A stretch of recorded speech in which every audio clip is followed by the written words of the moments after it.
कोई एक व्यक्ति कर्म करता है और चित्त के अंश में ज्ञान होता है। कई संत पुनि वेद पुराना, नहीं कछु दुर्लभ ज्ञान सेवाना। और आनंद के अंश में भक्ति होती है। भक्ति स्वतंत्र सकल सुख खानी, बिनु सत्संग पावे नहीं प्राणी। तो ये सत्य, चित्त और आनंद तीन शब्द परमात्मा का बताया। वो ऐसा परमात्मा है, सत्य है, चित्त है, आनंद रूप है। विश्वोपत्यादि हेतु, विश्व माने जगत की उत्पत्ति स्थिति और नियंता। विश्वोपत्यादि हेतवे तापत्रिय विनाशाय। तीन तरह के ताप होते हैं। कौन से ताप? आध्यात्मिक ताप, आधिदेविक ताप और भौतिक ताप। तापत्रिय विनाशाय श्री कृष्णाय वयं नुमे। ऐसे वसुदेव देव की नंदन नंद गोप कुमार के चरणों में हम कोटि से वंदन करते हैं। यम प्रवजंत मनुपेत में पेत्य कृत्यम दुपाइनो वीरे कातर आजुहावे। पुत्रेति तन्मयतया तर्वोभिने दुस्तम सर्वभूते हृदयम मुनिमानतोस्मि। जिस समय व्यास नंदन श्री सुखदेव जी महाराज का जन्म हुआ तो यज्ञ पवित्र संस्कार या लौकिक वैदिक के अनुष्ठान का सुअवसर भी नहीं आया। और जैसे ही प्यारे भक्तों उनका जन्म हुआ और वे वन की ओर भागे। वेदव्यास जी कहते हैं कि सुखदेव जी ने सोचा, आपके दिमाग में ये बात बैठती है क्या? कोई बच्चा जन्म से ही भाग सकता है? जैसे किसी माता ने बालक को जन्म दिया, क्या वे जन्मता ही भाग सकता है? नहीं भाग सकता। देखिए, अब कलयुग है। हम हमारी माता के पेट में 9 महीना रहते हैं। मानो कोई 10 महीना रह जाए, कोई 12 महीना भी रह जाए, अपवाद है। तो 12 महीना का बच्चा नहीं भाग सकता है, 9 महीना का बच्चा नहीं भाग सकता है। सुखदेव जी अपनी माँ के पेट में 12 वर्ष रह गए। 12 वर्ष। देखिए, भक्त शिरोमणि प्रहलाद अपनी माँ के पेट में, कयादु के पेट में 37,000 वर्ष रहे थे। वे 37,000 वर्ष तब करने गए, तब तक वो अपनी माँ के पेट में ही थे। और जय और विजय भगवान के द्वारपाल है, ये भी दीति के पेट में 100 वर्ष रह गए। पहली हमारी माताओं के अंदर इतनी क्षमता होती थी कि वे इतने लंबे समय तक गर्भ को धारण कर लेती थी। अब कलयुग में वैसा नहीं रहा। तो सुखदेव जी 12 वर्ष अपनी माँ के पेट में रहे। अब 12 वर्ष का बालक क्यों नहीं भाग सकता है? जैसे जन्म हुआ वन की ओर भागे, वन की ओर भागे। वेदव्यास जी कहते हैं, सुखदेव जी ने सोचा कि अगर मैं पिता की गोद में बैठूंगा, पिता से लाड प्यार प्राप्त करूंगा, तो मैं पिता का ऋणी हो जाऊंगा। और माता की गोद में बैठूंगा, माँ का स्तनपान करूंगा, तो माँ का ऋणी हो जाऊंगा। और गुरु आचार्य श्री से यज्ञ पवित्र संस्कार लौकिक वैदिक अनुष्ठान सभी करूंगा, तो मैं उनका ऋणी हो जाऊंगा। फिर मातृ ऋण है, पितृ ऋण है, ऋषि ऋण है, वो तो सब उतारना पड़ेगा। और मुझे किसी भी ऋण में नहीं फंसना है। और मेरा वैसे भी आप देखिएगा कि इस शरीर को लेकर माताजी है, पिताजी है, भाई है, बहन है, कई खून के रिश्ते नाते हैं। और आत्मा को लेकर तो एक परमात्मा है भाई, आत्मा के तो कोई है नहीं।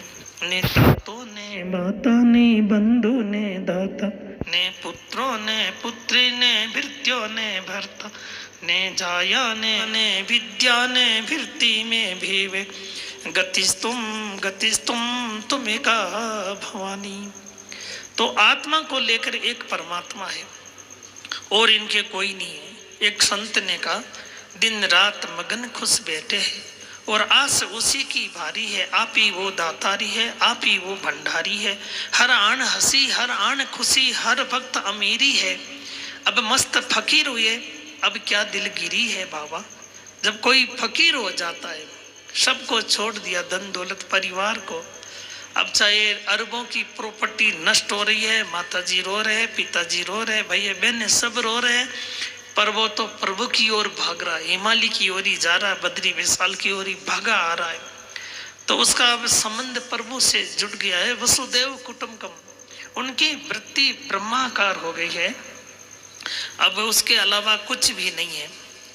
तो ऐसे ही जैसे सुखदेव जी का जन्म हुआ और वन की ओर भागे, वेदव्यासी महाराज उनके पीछे भाग रहे, हाय पुत्र तुम कहाँ जा रहे हो, तुम कहाँ जा रहे हो।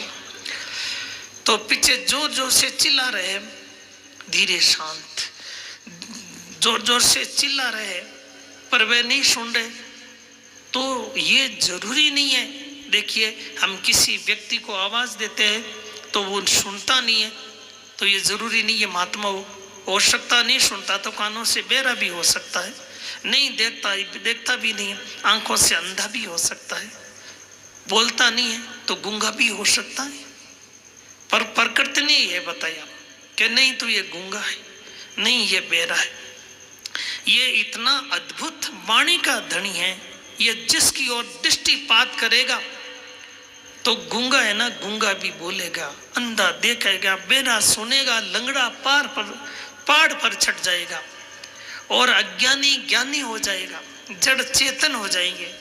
शाहों की निगाह में अजब तासीर होती है, निगाह लुप्त से देखे तो खाक भी अक्षर होती है। महापुरुषों की ऐसी दिव्य दृष्टि होती है कि देखिए राख भी अक्षर हो जाती, दुआ बन जाती है।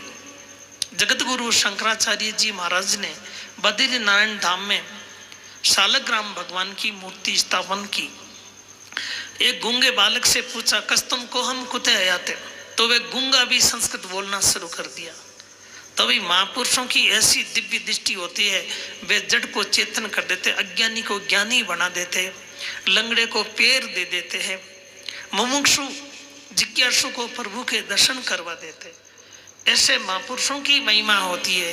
बोलिए संत भगवान की।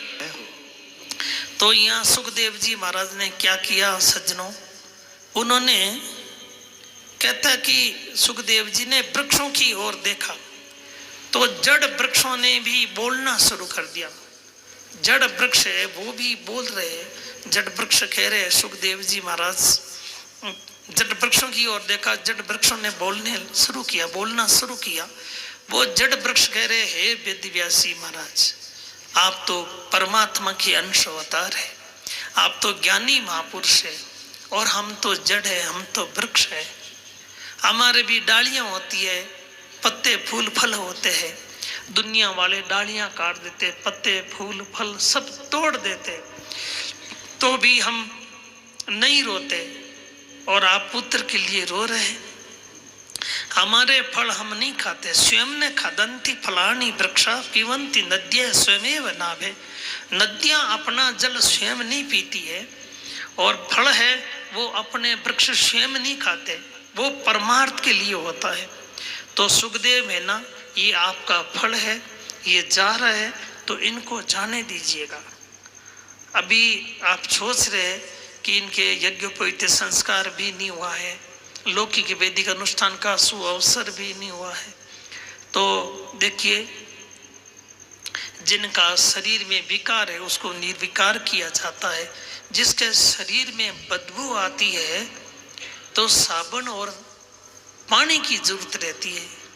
यह तो निर्विकार है, शुद्ध है, शुद्धोसी बुद्धोसी है, ये तो सुसंस्कृत है, ये तो जाने दीजिए, तो अनंत जीवों का उद्धार करेगा।